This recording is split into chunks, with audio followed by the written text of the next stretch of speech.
بسم اللہ الرحمن الرحیم۔ السلام علیکم۔ میں آپ کو کہانی سنانا شروع کروں اس سے پہلے آپ میرے چینل کو سبسکرائب کریں اور نئے آنے والوں سے گزارش ہے کہ بیل آئیکن کے بٹن کو ضرور دبائیں تاکہ میری ہر ویڈیو آپ تک بآسانی سے پہنچ سکے۔ احمد اپنے والدین کا اکلوتا بیٹا تھا۔ وہ گاؤں میں رہتے تھے۔ والد ذمہ دار تھا، نوجوان تھا، خوبصورت تھا اور اپنے والدین کا بہت لاڈلا تھا۔ والد نے اسے میٹرک کی تعلیم گاؤں میں حاصل کروائی۔ اس نے خوب اچھے نمبروں میں پاس کیے۔ اب والد چاہتا تھا کہ میرا بیٹا آگے پڑھے۔ آگے شہر میں روز آنا اور روز جانا بہت مشکل تھا۔ والد نے ہاسٹل میں داخل کروا دیا۔ وہاں ہاسٹل میں ایک کمرے میں 3-4 لڑکے رہتے تھے، لیکن احمد کو ایسا روم بالکل پسند نہ تھا۔ باپ سے کہا کہ مجھے رات کو نیند نہیں آتی تو والد نے الگ سے روم لے کر دے دیا۔ اب الگ روم میں رہنے لگا۔ بہت سے لوگوں نے اپنے بچوں کو الگ الگ روم لے کر دے رکھا تھا، اور اسی طرح احمد نے بھی اپنے والد سے کہہ کر اپنے لیے الگ روم لے لیا۔ اب احمد الگ روم میں رہتا تھا اور خوب اچھی پڑھائی کرتا تھا۔ احمد 15-20 دنوں کے بعد اپنے گھر میں آتا اور ماں اور باپ سے مل کر چلا جاتا۔ ماں اور باپ بھی بہت زیادہ خوش تھے۔ احمد کو ہاسٹل میں رہتے ہوئے 2 سال گزر چکے تھے۔ احمد کا والد ایک دن کسی کام سے شہر میں گیا تو اس نے سوچا کہ رات اپنے بیٹے کے پاس گزارتا ہوں اور صبح کے وقت پھر واپس اپنے گھر میں چلا جاؤں گا۔ جب احمد کا والد احمد کے پاس گیا تو دیکھا کہ اس کے ساتھ والے روم کی لڑکی بھی ڈائننگ ٹیبل پر بیٹھی احمد کے ساتھ کھانا کھا رہی ہے۔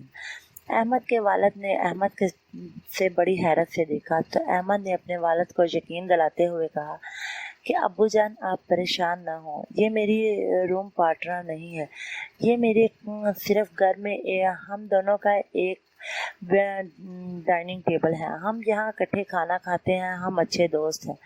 میں اس کے ساتھ بالکل بھی غلط تعلقات نہیں رکھتا، ہم دونوں اچھے دوست ہیں اور شہر میں لڑکی اور لڑکا بھی اچھے دوست ہو سکتے ہیں۔ اس نے اس لڑکی کا الگ سے روم تھا جو باپ کو دکھایا اور اپنا کمرہ بھی بتایا کہ ابو جان میرا یہ کمرہ ہے، لیکن احمد کے والد نے اپنے بیٹے پر بالکل بھی شک نہ کی اور احمد کی بات کا یقین کیا۔ رات وہاں گزاری اور صبح کے وقت واپس آ گیا۔ جب واپس آنے کے 2-3 دن بعد احمد نے اپنے باپ کی بات شروع کی تو اسی لڑکی نے کہا کہ دیکھو ہمارے ڈائننگ ٹیبل پر رکھی ہوئی پلیٹیں بہت مہنگی تھی اور یہ پلیٹ آپ کا والد، میں یہ نہیں کہتی کہ اس نے چرائی ہے، لیکن میں کہتی ہوں کہ اس کے علاوہ ہمارے ڈائننگ ٹیبل کے کوئی آس پاس تک نہیں آتا اور پلیٹ تمہارا والد ہی لے کر چلا گیا ہے، پلیز تم اپنے والد سے ایک دفعہ پوچھو۔ تو احمد نے غصے سے اس کی طرف دیکھتے ہوئے کہا تمہارا دماغ تو ٹھیک ہے، میرے والد کے پاس کسی چیز کی کمی نہیں اور چوری کی عادت تو میرے والد کو بالکل نہیں۔ اس نے کہا کہ پلیز تم ایک دفعہ پوچھ تو لو، پوچھنے میں کیا حرج ہے۔ احمد نے اپنے والد کو ای میل بھیجی اور لکھا ابو جان میں یہ نہیں کہتا کہ آپ چور ہیں یا آپ نے چوری کی، میں یہ بھی نہیں کہتا میں آپ پر شک کر رہا ہوں، میں صرف یہ پوچھنا چاہتا ہوں کہ اگر غلطی سے آپ کے پاس ہماری ڈائننگ ٹیبل کی پلیٹ آ گئی ہو تو پلیز مجھے واپس بھیج دو، کیونکہ ہم کھانا کھاتے وقت بہت پریشان ہوتے ہیں۔ ہمارے پاس 2 پلیٹیں تھیں، اب ایک ہی پلیٹ رہ گئی ہے، اب ہم اس پلیٹ میں دونوں کو اکٹھا کھانا پڑتا ہے اور میں اس بات کو گوارا نہیں کرتا کہ کسی غیر لڑکی کی پلیٹ میں کھانا کھاؤں، پلیز آپ میری پلیٹ واپس بھیج دیں۔ احمد کا والد نے 1 گھنٹے کے بعد اسے دوبارہ ای میل کی اور کہا کہ بیٹا میں یہ نہیں کہتا کہ تم اس لڑکی کے ساتھ غلط ہو، میں یہ بھی نہیں کہتا کہ لڑکی تمہارے کمرے میں سوتی ہے اور تمہارے بیڈ پر، میں صرف یہ کہنا چاہتا ہوں کہ اگر وہ اپنے کمرے میں 1 ہفتے میں 1 دفعہ بھی جاتی تو اسے معلوم ہو جاتا کہ پلیٹ کہاں ہے، کیونکہ اسی کے کمرے میں نے پلیٹ اس کے تکیے کے نیچے رکھی تھی اور اگر وہ دیر سوتی تو اسے پتہ چل جاتا کہ پلیٹ میرے تکیے کے نیچے ہے اور وہ اٹھا کر لے آتی۔ اس لیے بیٹا، باپ ان پڑھ بھی ہو تو ان پڑھ نہیں، باپ باپ ہی رہتا ہے۔ میں تمہارا باپ ہوں اور میں چاہتا ہوں کہ تم گھر واپس آ جاؤ۔ تم روز جایا کرو اور روز واپس آیا کرو، کیونکہ میں نہیں چاہتا کہ تمہاری عزت خراب ہو یا میری۔ بیٹی اور بیٹے دونوں کی عزت ایک برابر ہوتی ہے۔ میں تمہیں کسی بھی غلط کام کے لیے وہاں چھوڑ نہیں سکتا۔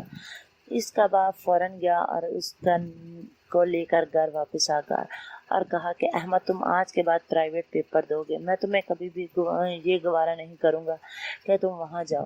اگر تم اسے پسند کرتے ہو تو مجھے صاف صاف لفظوں میں کہہ دو۔ احمد نے شرمندگی نظروں کے ساتھ نظریں جھکائی اور زمین سے نظریں اوپر اٹھا نہ سکا۔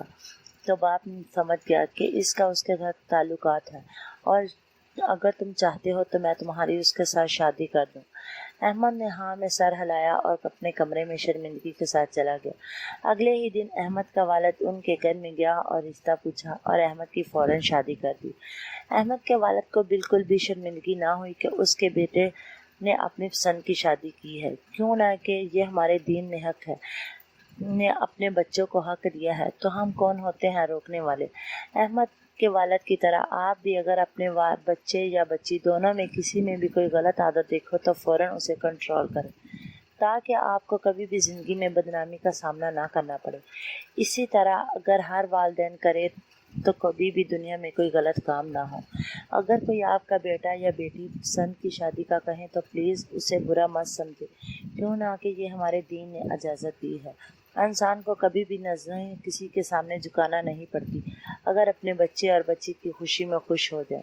میری کہانی سننے کا شکریہ۔ ملیں گے نئی کہانی میں نئے سبق کے ساتھ۔ اللہ حافظ۔